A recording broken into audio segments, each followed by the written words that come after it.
Hello friends, आप सभी का स्वागत है आप सभी के अपने चैनल अपना घर कंस्ट्रक्शन में। आज हम लोग सिविल इंजीनियरिंग कुछ बेसिक्स पॉइंट को डिस्कस करेंगे। अगर आप अभी अभी सिविल इंजीनियरिंग से पास आउट हैं तो ये वीडियो आपके लिए है, और साथ ही जो घर अपना स्टार्ट कर रहे हैं तो उनको भी जरूरी जानना है ये सब पॉइंट, कि आपको पता होना चाहिए जब भी आप घर बना रहे हैं। तो ये वीडियो काफी हेल्पफुल होने वाला है आप सभी के लिए, इसीलिए वीडियो को कंप्लीट देखें। चलते हैं अपने लैपटॉप स्क्रीन पे और वीडियो को शुरू करते हैं। जैसा कि आप लोग देख सकते हो अपने कंप्यूटर स्क्रीन पे आ चुके हैं, और हम हेडलाइन भी लिख रखे हैं सिविल इंजीनियरिंग बेसिक नॉलेज। ये हम लोग पार्ट 1 डिस्कस कर रहे हैं। अगर आप सभी को ये वीडियो अच्छा लगेगा और आप सभी का अच्छा सपोर्ट मिलेगा तो इसका पार्ट 2 भी मैं लेके आऊंगा। तो सबसे पहला हमारा क्वेश्चन जो हम लोगों ने रखा है, जो हमें एकदम जानना चाहिए, the minimum thickness of the slab should be. Minimum हम लोग जो स्लैब ढलाई करते हैं तो मिनिमम उसका हमें थिकनेस क्या रखना चाहिए। तो वो देख सकते हैं कितना है हमारा 125 mm में है। ठीक है, आपको mm में नहीं है, हमेशा हर डायमेंशन जो होता है डायमेंशन का वेरिएशन आपको पता होना चाहिए। यहाँ क्या है 125 mm, तो मतलब क्या होगा 5 इंच में जाइएगा तो 5 इंचेज हो जाएगा। ठीक है, अप्रॉक्स। सेकंड हमारा क्वेश्चन क्या है, longitudinal reinforcement should not be less than. ठीक है, हमारा लॉन्गिट्यूडनल रिइंफोर्समेंट जो हम लोग प्रोवाइड करते हैं, ठीक है, वो हमारा 0.8% से कॉलम का ये है। ठीक है, 0.8% से लॉन्गिट्यूडनल रिइंफोर्समेंट कम नहीं होना चाहिए। ठीक है, एंड मैक्सिमम जो हम लोग प्रोवाइड करते हैं वो 6% तक, ये देखिए, नॉट मोर, इससे ज्यादा हमें नहीं प्रोवाइड करना चाहिए ग्रॉस एरिया के। ठीक है, ग्रॉस एरिया हम लोग निकाल देंगे, उसका मिनिमम 0.8% प्रोवाइड करना, मैक्सिमम 6% प्रोवाइड करना। ये हमारा सेकंड क्वेश्चन था, और बहुत ही बेसिक्स और अच्छा क्वेश्चन है। ये कभी भी आपको कहीं भी मदद करेगा, या आप इंटरव्यू दे रहे हो या फिर किसी क्लाइंट के साथ आप लोग डील कर रहे हो, कोई भी वर्क करने जाइएगा तो ये आपको बहुत ही हेल्पफुल होने वाले ये सारे question. The free fall of concrete is allowed A maximum of. जब हम लोग कंक्रीट, चाहे आप कुछ भी कास्टिंग कर रहे हैं, कंक्रीट जब हम लोग सर पर से देखते होंगे तसला से नीचे गिराया जाता है, तो उसका हमेशा ध्यान रखना चाहिए। मैक्सिमम जो हाइट होना चाहिए फ्री फॉल का, वो आपको 1.5 मीटर से कम ही होना चाहिए। मैक्सिमम 1.5 मीटर रखना है। क्यों?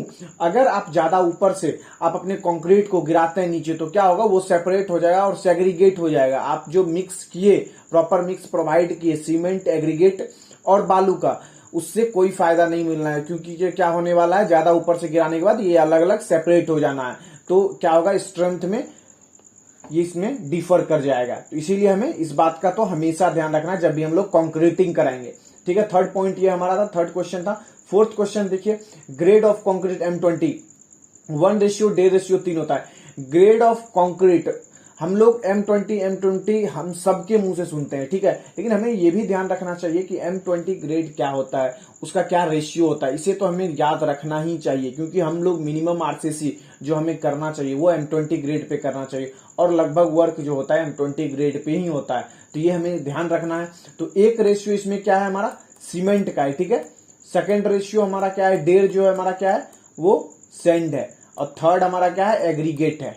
गिट्टी कह लीजिए, इसको बालू कह लीजिए, और सीमेंट हो गया। एक तरछा अगर आप एक तरछा सीमेंट देते हैं, 1.5 तरछा आप सैंड दीजिए, और 3 तरछा आप क्या दीजिए, एग्रीगेट दीजिए। इसका मतलब यही होता है। तो M20 ग्रेड का हमें याद रखना चाहिए, क्योंकि बेसिक से कोई भी पूछ लेता है ये। ठीक है, उसके बाद हम लोग 5th नंबर क्वेश्चन पे चलेंगे। Clear cover for main reinforcement. हमें क्लियर कवर पता होना चाहिए। जो हम लोग बीम डिजाइन करते हैं, कॉलम बनाते हैं, स्लैब बनाते हैं, तो उसमें हम लोग मिनिमम क्लियर कवर कितना छोड़े, ताकि क्या हो, हमारा प्रॉपर जो हमें स्टील को एक कवर मिले, जिससे कि कोरेजन वगैरह बाहर रहने से क्या होता है, वो एटमॉस्फेयर से रिएक्ट करके कोरेजन वगैरह उसमें लगता है। इसीलिए हम लोग प्रॉपर कवर प्रोवाइड करते हैं। ठीक है, तो वो कवर कितना हमें प्रोवाइड करना चाहिए मिनिमम, उस बात को ध्यान रखना चाहिए। तो हम लोग जब भी कॉलम में दें तो 40 mm दें, स्लैब दें तो 15 mm, और बीम के लिए 25 mm। इसे आपको ध्यान में रखना है। इस तरीके से इसको शॉर्टकट में ध्यान रखता हूं याद करने का तरीका, कि सबसे कम हम लोग ढलाई क्या करते हैं, स्लैब करते हैं। ठीक है, तो मिनिमम 15 mm हो गया इसका स्लैब का। दूसरा आ जाते हैं बीम, उसके बाद हम लोग बीम चलते हैं। ये बस मैं याद रखने का आपको ट्रिक एक बता रहा हूं, जिससे आप लोग आराम से याद रख सकते हो। दूसरा हमारा क्या आता है, बीम। तीसरा हम लोग क्या करते हैं, मोटा बल्क में देखिए, तो हम लोग क्या करते हैं, कॉलम। मैं ये ध्यान रखने का तरीका सोचा हूं। उसके बाद आ जाता है फाउंडेशन। सबसे ज्यादा क्लियर कवर में क्या, क्योंकि सबसे ज्यादा हैवी कंक्रीटिंग किसमें होता है, फाउंडेशन में, सेकंड में कॉलम में, फिर बीम में, फिर स्लैब में। स्लैब सबसे पतला होता है, इसीलिए हम लोग कम प्रोवाइड करते हैं। इस तरीके से आप लोग अगर ध्यान रखेंगे तो हमेशा ध्यान रहेगा, क्योंकि ऑब्जेक्टिव में जेई के, स्टेट जेई के और जो सेंट्रल भी एग्जाम होता है उसमें भी बार बार ये क्वेश्चन पूछे जाते हैं क्लियर कवर से रिलेटेड, और कोई भी पूछ सकता है क्लियर कवर से रिलेटेड। तो इसीलिए इस सीक्वेंस में अगर हम लोग याद रखेंगे तो जब 4 ऑप्शन रहेगा तो आपको छांटने में आसानी होगा, ठीक है। उसके बाद अगला हम चलेंगे यूनिट कन्वर्जन पे, जो हमें ध्यान रखना चाहिए हमेशा। 1 फीट कितना इंच होता है, 12 इंच होता है, ये तो एकदम याद ही रखना है। 1 फीट इक्वल टू कितना मीटर होता है, 0.3048 होता है। 3 अक्षर तक याद रखें, चाहते हैं तो 4 अक्षर तक भी याद रख सकते हैं। 0.3048 होता है, ठीक है। 1 फीट इक्वल टू कितना मिलीमीटर होता है, वो 304.8 मिलीमीटर होता है। 1 फुट इक्वल टू कितना सेंटीमीटर होता है, तो 30 सेंटीमीटर आपको होता है। 1 इंच इक्वल टू कितना मिलीमीटर होता है, वो 25.4 होता है। तो हम 25 हम लोग ध्यान रखते हैं राउंड फिगर में। 25 mm होता है। 1 यार्ड इक्वल टू कितना फीट होता है, तो हमारा 3 फीट होता है। उसके बाद हम लोग 7 नंबर क्वेश्चन पे चलेंगे। Water observation of bricks is limited to not more than. जो हम लोग ब्रिक में ब्रिक लगाने से पहले हम लोग हमेशा ध्यान रखें, क्योंकि क्या करते हैं, ब्रिक को वाटर में देते हैं, ठीक है। लेकिन एक ये भी ध्यान रखना है कि ब्रिक जो है अपने वेट के हिसाब से एब्जॉर्बेशन जो वाटर करे वो 15% से ज्यादा ना करे। अगर 15% ज्यादा कर रहा है तो फिर ब्रिक में आपका फर्स्ट क्लास ब्रिक वो नहीं है। इसका हमें ध्यान रखना है कितना वाटर एब्जॉर्ब करना चाहिए, ठीक है।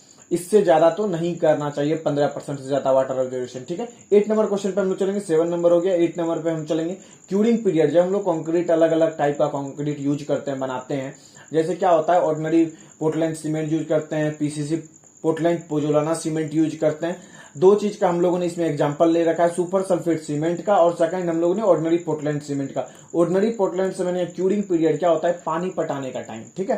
पानी कितना दिन तक हमें अगर हम लोग ऑर्डिनरी पोर्टलैंड सीमेंट से कोई भी स्ट्रक्चर तैयार किए हैं, चाहे वो कॉलम हो, बीम हो, स्लैब ढाल रहे हैं, कुछ भी कर रहे हैं आप, ठीक है, कंक्रीटिंग कर रहे हैं ऑर्डिनरी पोर्टलैंड सीमेंट से, ओपीसी से, तो 10 दिन तक आपको क्यूरिंग करना चाहिए। और सुपर सल्फेट सीमेंट से आपको कर रहे हैं तो उसमें क्या होता है, 7 डेज, क्योंकि ये मॉइस्चर एरिया में ही लगाया जाता है, क्योंकि ये सल्फेट अटैक से बचाता है, ठीक है।